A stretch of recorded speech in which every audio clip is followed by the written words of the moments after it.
Peacetime atomic energy is creating a new world of job opportunity in the fields of science and industry. Therefore, every possible safeguard has been devised to protect the workers. On reporting for work at a site where radioactivity is used, employees receive a film badge and a pocket ionization chamber. Both are devices for measuring radiation, but not in the same manner. Thus, one can act as a check against the other. No matter what their task, as long as they work with or near materials that are capable of emitting radiation, the employees will wear this film badge and pocket ionization chamber called a pencil meter.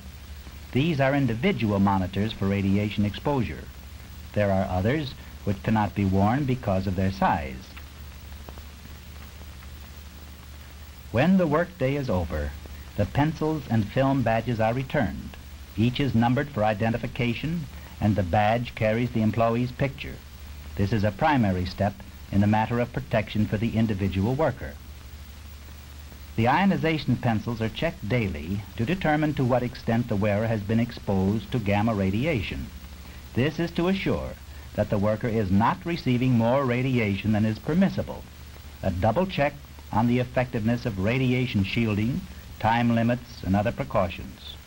First, the charge in the pencil is noted, then it is discharged by this manometer, then recharged for use once more.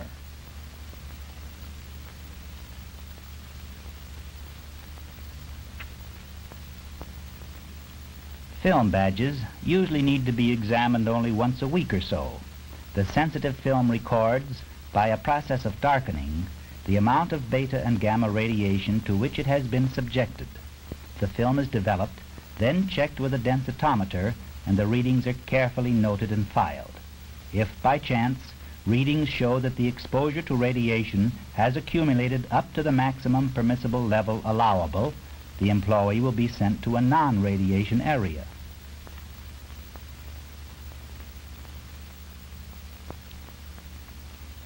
Another precaution is the use of special monitors which warn those who may have inadvertently picked up contamination. This man is alerted by a ringing bell activated by a radiation detector to the fact that he has picked up some radioactive contamination. He immediately uses the small counter called a frisker to locate the contaminated area. He starts with the top of his head and will cover his entire body in the process. In this particular instance, he finds the hot spot on the hip of his working coveralls.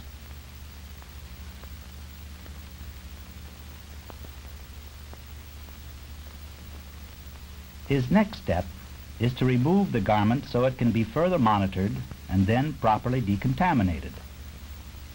Before taking off his coveralls, he removes his badge and ionization pencil. These, as we know, will later be checked as an additional protection. The containers are marked to indicate which ones are for hot clothing. The coveralls are put in the bin for decontamination, and the wearer will now thoroughly wash himself to remove any other contamination. A final check before leaving the installation will be made by this hand and foot counter. The employee turns the tester to 0 and steps on the machine. The counter will be activated by any radioactive materials present on his hands and feet. The tolerance board alongside will give him his margin of safety. By comparing the readings on the machine with the notations on the blackboard, the worker can determine if he is radioactively clean.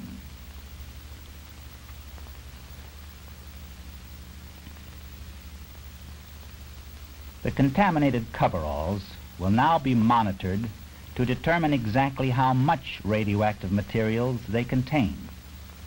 This is a beta-gamma counter designed by the Health Physics Department of an atomic laboratory. If it indicates the garment is too hot, it will be destroyed instead of laundered. The laundry contains the finest of modern equipment. Clothing sent here may be either hot or cold, contaminated or uncontaminated. The hot clothing gets a special decontamination washing and is remonitored after it is washed and before it is ironed and sent out for reuse. Under no circumstance is a garment allowed to be worn if it has any contamination.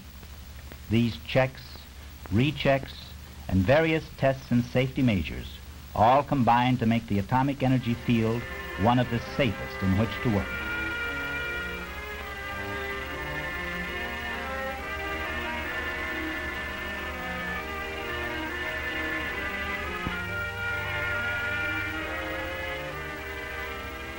One of the effects of exposure to excessive radiation is a change in the number of blood cells in a person's system. An important safeguard is the testing of blood samples of personnel who are exposed to radiation above a certain specified level. The blood samples are collected in small pipettes which are placed into an agitator prior to the testing. The operator carefully makes the count, and exact records are kept of the result. These records are consulted at regular periods to determine whether or not there has been any significant change in the blood picture. This is an extremely valuable check on possible radiation exposure.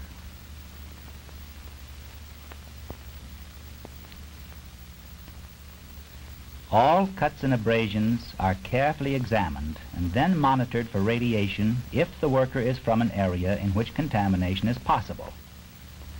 This man has cut his hand on a broken bottle which contained low-level radioactive material. The nurse cleanses the wound before a health physics monitor tests it with a radiation counter.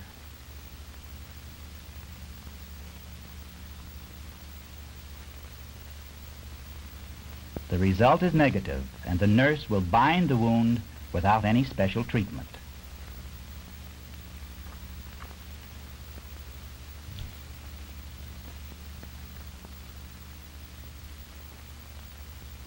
Some employees in the atomic energy field are exposed, from time to time, to radium dust. Radon, a decay product of radium, might be inhaled by the worker. Therefore, their breath is checked at regular intervals. A radiochemist captures a sample of breath in a special flask. As long as the concentration of radon is not allowed to build up, the workers are presumably safe. The testing process is a comparatively simple one. A measured amount of hydrogen is added to the breath sample and attached to a radon ionization counter.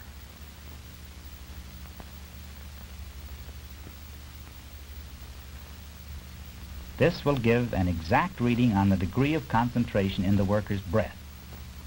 This precision instrument is another of the many devices developed by the Atomic Energy Commission and its industrial and university contractors to maintain a careful system of checks and balances on the safety of all people engaged in this newest of sciences.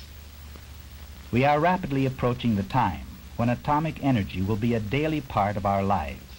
Therefore, this advanced research ensures the future welfare of all of us. The result of the test is printed automatically on a moving tape, which then becomes part of the records. All areas where hot products are being handled are continuously monitored by a health physics specialist. This is standard operating procedure in all laboratories and installations.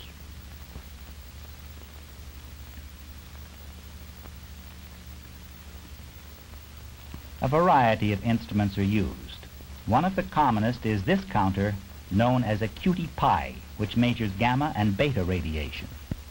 Radiation survey instruments must be kept at extremely high levels of accuracy to be of maximum value to the health physics program that protects the atomic worker. Therefore, these instruments are checked at regular intervals.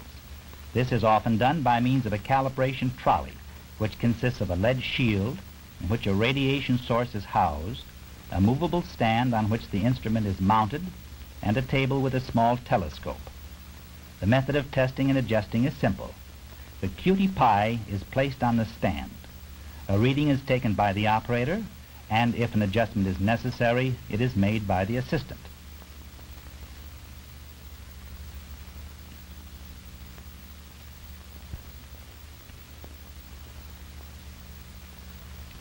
Now the instrument is tested at greater distances from the radioactive source, using the trolley as a yardstick. The source is always lowered into the lead shield before the assistant approaches the instrument being tested. Again we see how a double check on the speed and range of radiation protects those who are working in the atomic energy field. Scientists pursue a never-ending search for new and better methods of detecting even the smallest trace of radioactivity in areas where men or women work.